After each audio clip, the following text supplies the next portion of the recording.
If you want to get more clients, I'd like you to stop asking yourself the following question. How do I get more clients? In this video, I want to share with you 3 things to do instead, because the reality is that your thinking determines your answers. Let me show you what I mean.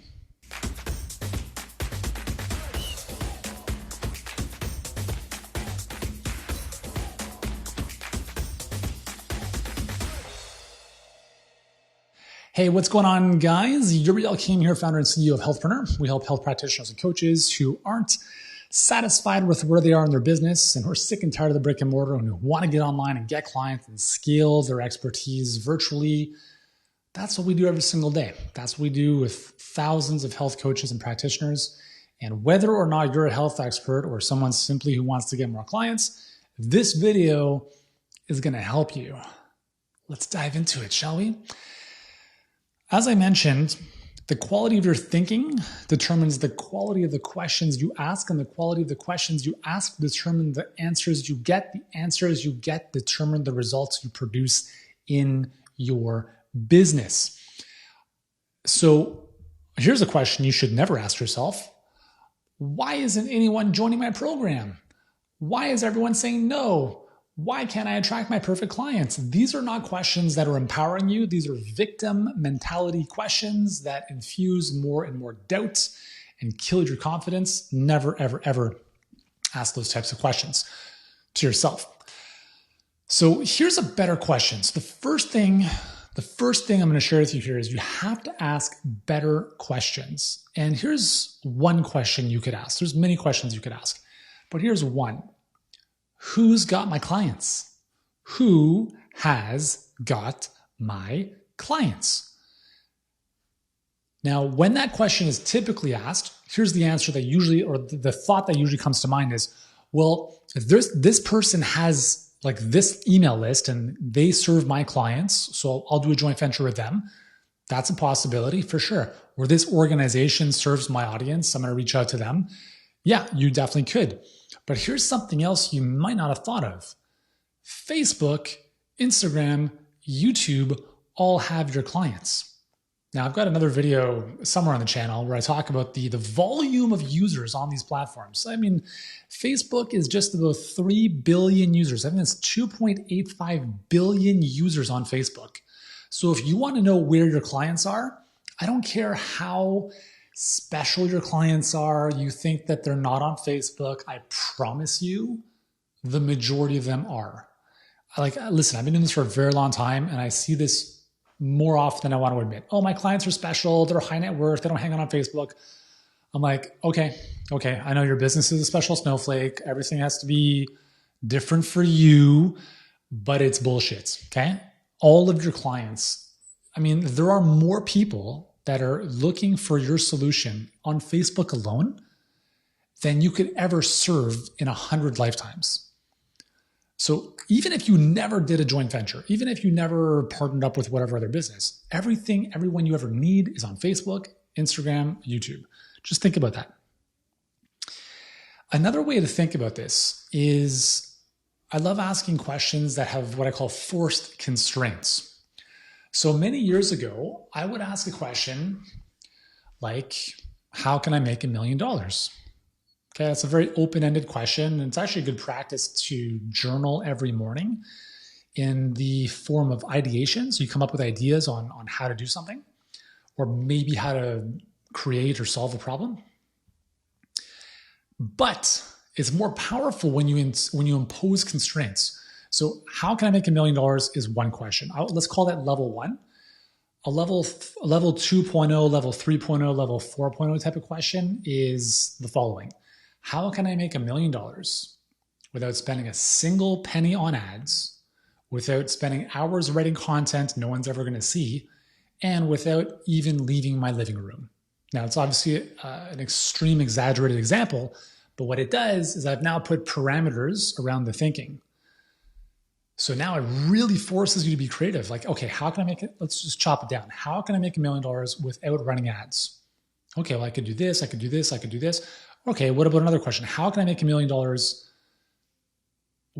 without creating content, without being on social media? how can I make $1 million in my online business without doing anything online?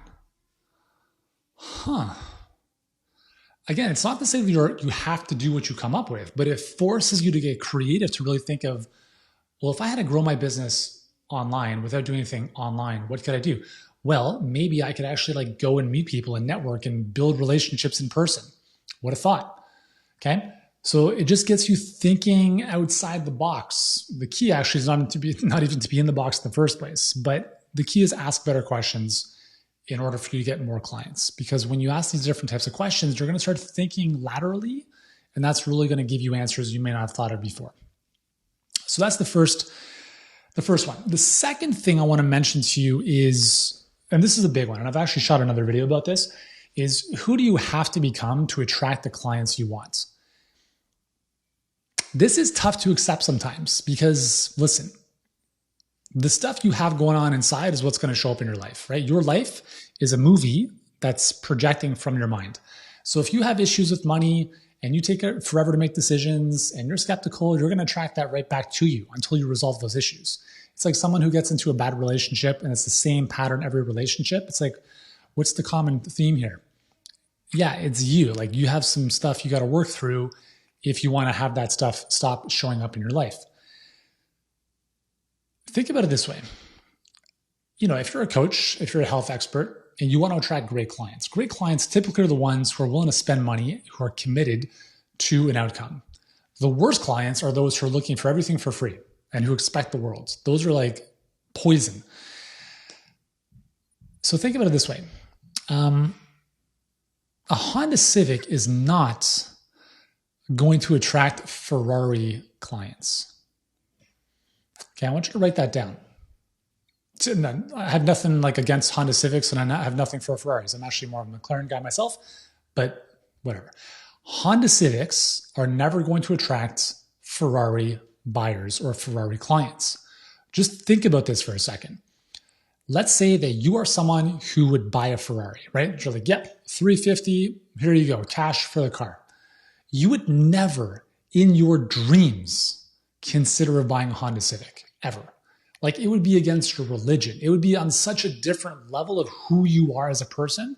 Not that you're like elitist or whatever. It's just, you're not even in the same universe. Nothing wrong with Honda Civic, nothing wrong with Honda Civic people, right? I actually wanted a Honda Civic as one of my first cars. So we all go through these evolutions, right? But I'm saying is, number one, you got to be very clear on what type of clients you want to work with. Because I promise you, the Ferrari client usually is a lot better to work with than the Honda Civic client, metaphorically speaking here. So if you want Ferrari clients, you cannot be the Honda Civic. So what do? Does it mean you have to dress all fancy and kind of put on a show? No. I think more important than how you dress and how you look is the energy you bring into what you do. People can sniff out BS, and we can sense very easily someone who is really good at what they do. There's just an air, there's a confidence to them, there's knowledge, there's wisdom. And at the end of the day, I mean, like, if you can't produce results, that's gonna come through as well. So I want you to think about that is, really, again, being very clear. If you want to attract more clients, like who is that client? And are you even on the same wavelength? If you want someone to pay you $3,000, $4,000, $5,000 for a coaching program, whether it's one-on-one, a group or whatever, you got to ask yourself, like, if I'm dealing with a lot of rejection, a lot of resistance around this, don't blame them. Don't ever blame anyone else for anything in your life, to be honest. Look in the mirror and take ownership. Like, where am I not at the same level here, right? How am I like vibrationally, energy-wise, frequency-wise? We're not on the same wavelength. How do I get myself there first? Because when you get there first, that's when you start attracting what you want in your life. There's a saying that says, what got you here won't get you there. Okay? But in order to get there, you need to feel that here. So let me explain this. In order to get where you want to go, you have to be there already. And then things will flow. It's like being on top. So let me make it simpler. Thinking from your goals, not of your goals. So thinking from your goals is really like you putting yourself mentally in a state where you're at the top of the mountain and you've achieved the goal, and looking back and recognizing the journey. Like, man, that was like all the wins, all the challenges you overcame, all that stuff. You kind of look back over it and you're already the person who has achieved the goal, even though you're right now not there. But you think from that perspective, looking back, as opposed to thinking of your goals, which is you're at the base of the mountain and you're looking up and it's just overwhelmingly daunting. It's too challenging, and you're not at the same wavelength of where you need to be up here. So what I'm suggesting is, whether we're talking about goals or attracting what you want in life, in this case, clients, you need to be the person that you want to attract.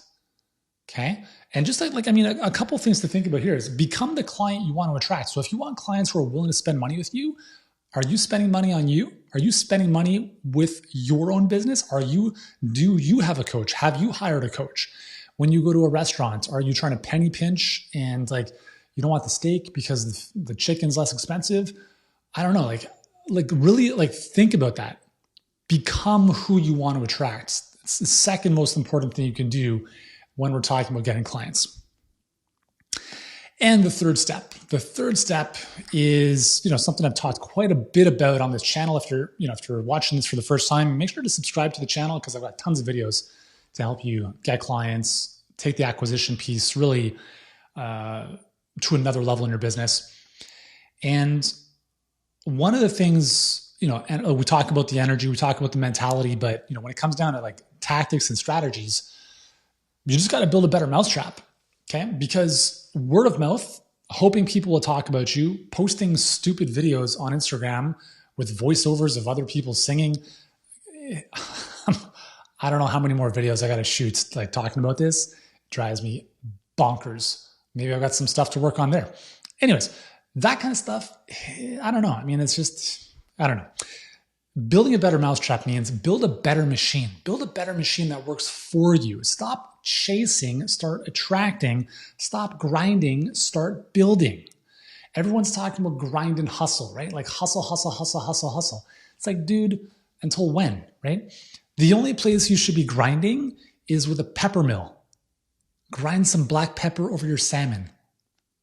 That's my perspective. If you're going to grind, do it temporarily to build assets that will work for you forever.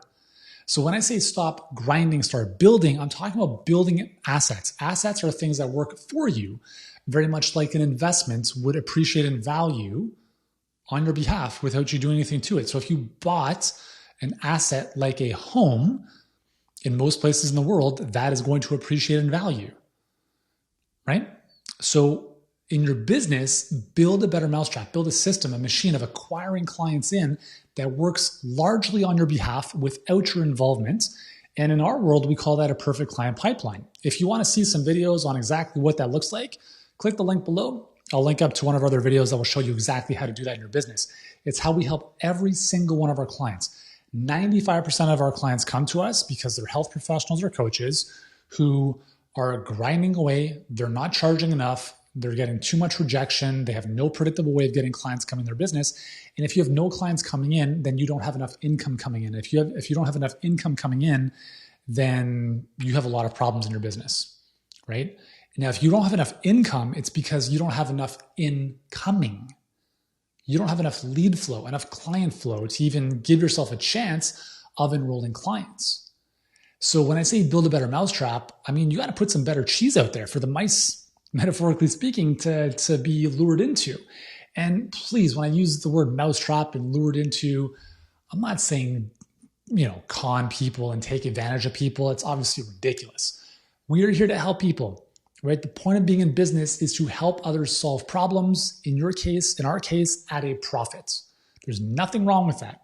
As long as you're doing good work, which I'm sure you are, you should never feel bad about what you have to do to get people into your program, to working with you, because you've got magic that can make a huge difference in people's lives. Okay. So never doubt that.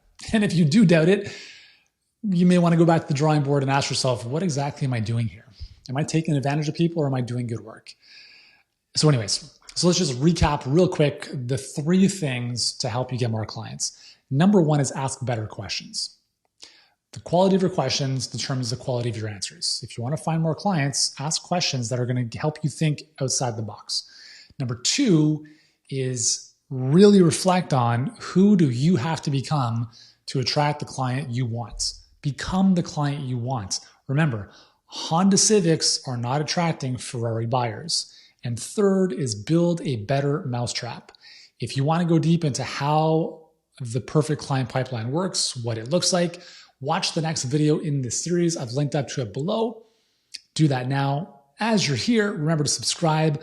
I appreciate your time. I appreciate your attention. I know you have other things you could be doing. So it really means a lot to me that you watch this video. And if you've enjoyed it, let me know in the comments below. But for now, that's all. I'll see you in the next video. And thanks so much. See you soon.